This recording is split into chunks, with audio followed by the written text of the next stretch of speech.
Ami Renardo, bien le bonjour. Aujourd'hui, on va parler de mensonges, de potes qu'on va poignarder dans le dos, et tout ça, ça sera avec Heroes Love to Lie, un jeu avec un but assez simple, devenir le héros du royaume. Alors ici, on est sur un jeu de bluff avec pas mal de coups bas, vous verrez, ça sera pour 2 à 5 joueurs, et on est sur des parties relativement courtes de 15 minutes, ce qui est parfait pour prendre votre revanche et régler vos comptes. Le pitch, ici le roi est mort, et vous là, tous autant que vous êtes, ni une ni deux, vous sautez sur l'occasion pour prendre sa place. Faudra mettre votre scrupule de côté pour sortir vos meilleurs mensonges, et tout ça pour atteindre les sommets. Parfois vous allez prétendre être un certain héros pour bénéficier de ses pouvoirs, parfois vous allez combattre des monstres pour récupérer de la gloire, et parfois vous allez démasquer vos rivaux pour ruiner leurs espoirs. Et avant de rentrer plus en détail dans les règles, alors je le fais pas souvent, mais déjà concernant le matos, vous allez retrouver des pièces sonnantes et trébuchantes, donc en métal. Et en plus de ça, vous allez pouvoir retrouver des sleeves pour l'entièreté de vos cartes. Et sur ce, voyons comment devenir le chouchou du peuple. Dans une partie de Heroes Love to Lie, vous allez jouer à tour de rôle jusqu'à ce qu'il reste plus qu'un seul survivant. Dans ce cas-là, vous remportez la partie. Autre façon de gagner, c'est d'être le premier joueur à récupérer 4 points de gloire en combattant des monstres. Au début de la partie, vous allez tous commencer avec une identité de héros que vous allez conserver face cachée et 2 points de vie. Et sur une carte héros, vous allez pouvoir retrouver 2 informations, avec une valeur allant de 0 à 9 en haut de la carte, valeur que vous utiliserez lorsque vous allez combattre des monstres, et en bas de celle-ci, vous aurez la liste des pouvoirs que vous allez pouvoir utiliser. A votre tour, vous allez devoir réaliser une action parmi 3. Alors tout d'abord, vous pourrez réaliser le pouvoir de votre héros, autrement vous pourrez faire une action de combat pour combattre un monstre, tout simplement, et enfin vous allez pouvoir tenter de démasquer l'un de vos adversaires. Et ça sera ensuite au joueur suivant de jouer. Alors si vous avez décidé de faire une action de pouvoir, vous allez piocher une carte héros et vous allez défausser l'une de vos 2 cartes face visible dans la défausse.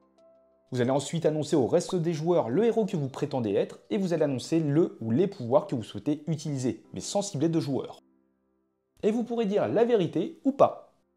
À ce moment-là, n'importe quel joueur aura la possibilité de contester, c'est-à-dire de remettre en question la réelle identité de votre héros, et dans ce cas-là, on va vérifier. Si le joueur actif a menti, il va tout de même conserver sa carte héros secrète, mais il va payer le coût en gemmes de son pouvoir, bien sûr sans le réaliser. Et il va terminer son tour en perdant un point de vie. Plus qu'un seul, et c'est ciao. Par contre, si le joueur actif disait la vérité, il va se défausser de sa carte héros en montrant à tous les joueurs qu'il disait vrai, il va faire son action et va piocher une nouvelle carte héros. L'accusateur, quant à lui, va malheureusement perdre un point de vie. Et si vous décidez de faire une action de combat, là encore, il faudra annoncer le héros que vous prétendez être. Vous allez également préciser un monstre en jeu et vous allez le combattre, sachant que la valeur de votre héros doit être supérieure ou égale à celle du monstre. Une fois de plus, vos rivaux pourront contester votre annonce, mais dans le cas où ça passe, vous allez gagner un point de gloire et le nombre de gemmes indiqué sur la carte monstre. Cette dernière est défaussée et une nouvelle carte est mise en jeu. Et enfin, dernière action avec le démasquage. Contre la modique somme de 6 gemmes, vous pourrez tenter d'identifier un joueur en devinant son héros. Si c'est réussi, le joueur ciblé se défausse de son héros et pioche une nouvelle carte avant de perdre un point de vie. Et attention, interdiction de consulter la défausse des héros. Et à l'inverse, si c'est raté, le joueur ciblé conserve son héros et aucun joueur ne perd de points de vie. Vous aurez tout simplement perdu 6 gemmes pour rien. Et dès qu'un joueur perd ses 2 points de vie, il est éliminé. Et dès qu'il reste plus qu'un seul survivant en jeu, il remporte la partie. Et pour rappel, deuxième façon de gagner, récupérer 4 jetons de gloire. Et à présent, on va regarder un petit peu plus en détail les différentes cartes. Vous aurez tout d'abord le Bard avec une force de 0. Alors juste avant, il faut savoir qu'en début de partie, vous allez écarter une carte héros. Et son premier pouvoir pour 0 gemme va vous permettre de remélanger toutes les cartes héros défaussées, ainsi que la carte écartée. Sans oublier d'écarter une nouvelle carte à l'issue. Et pour 2 gemmes, vous allez pouvoir écarter votre héros qui était face cachée avant de repiocher une nouvelle carte. Avec 1 de force, vous avez l'exorciste. Son premier pouvoir pour 0 gemmes va vous permettre de tenter de démasquer un joueur, qui vous fait une sorte d'action de démasquage gratuite. Et sur cette action, vous allez pouvoir parier des gemmes. Si vous réussissez, vous allez pouvoir doubler votre gain. Et malheureusement, si vous échouez, vous allez perdre toutes les gemmes pariées. Avec 2 de force, vous avez Monsieur le Gobelin. Son premier pouvoir pour 0 gemme va vous permettre de voler une gemme à un joueur de votre choix. Et si vous payez une gemme, vous allez pouvoir voler une gemme supplémentaire au joueur de votre choix. Le nain avec 3 de force qui vous permettent de gagner 2 gemmes de la réserve commune. Et par contre, si vous dépensez 6 gemmes, vous allez pouvoir gagner un point de vie de la réserve. Attention, pour activer ce deuxième pouvoir, vous devez déjà posséder les 6 gemmes, sans utiliser le premier pouvoir. On a ensuite l'Esprit Sylvestre avec 4 de force. Pour 0 gemme, vous allez pouvoir défier un joueur en comparant la force du héros que vous avez défaussé ce tour-ci avec celle du héros du joueur.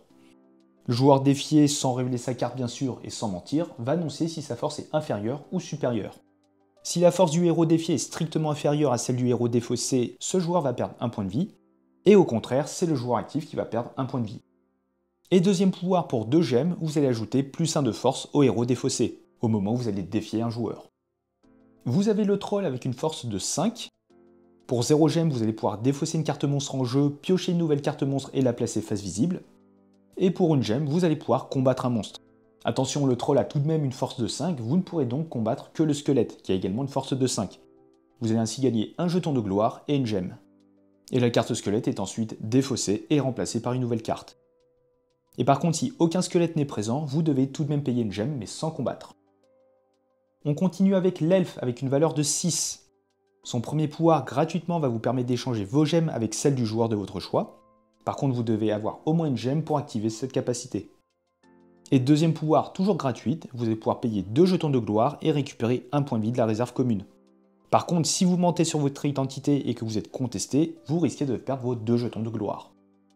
Le mage avec une valeur de 7, il va vous permettre de regarder secrètement la carte héros du joueur de votre choix, sans la révéler aux autres joueurs bien sûr.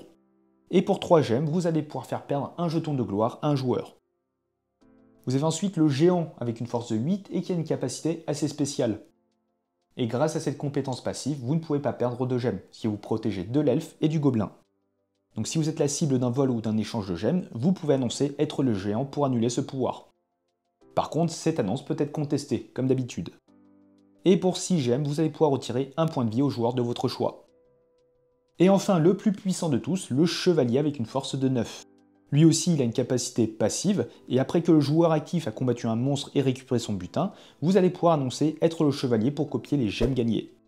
Encore une fois, cette annonce peut être contestée par n'importe qui. Si tout se passe bien, vous allez donc pouvoir récupérer autant de gemmes que le joueur actif, mais par contre, vous n'allez pas récupérer la gloire. Et petite note, plusieurs chevaliers peuvent être annoncés en même temps.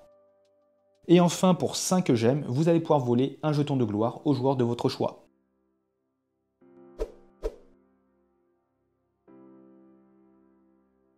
Et voilà, c'est la fin de cette vidéo. Comme d'habitude, un grand merci à vous de l'avoir regardé jusqu'au bout. Si le jeu vous a plu et que vous souhaitez soutenir la chaîne, n'hésitez pas à utiliser le lien qui est en description. Et sur ce, portez-vous bien et on se dit à la prochaine. Ciao!